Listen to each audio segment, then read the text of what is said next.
আল্লাহ রাব্বুল আলামিন কোরআনে কারীমের ভিতরে নবীজির নাম একটি বারের জন্য নাম ধরে তাকে ডাকেন নাই, বরং তিনি বলেছেন তোমরা পরস্পর পরস্পরকে যেভাবে নাম ধরে ডাকাডাকি করো আমার নবীকে সেভাবে নাম ধরে ডাকবে না। আল্লাহ নিষেধ করেছেন আমার নবীর নাম ধরে ডাকবে না।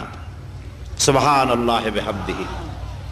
এই পৃথিবীতে যত নবী আসছেন সমস্ত নবীরা হলেন এলাকা ভিত্তিক নবী, অঞ্চল ভিত্তিক নবী।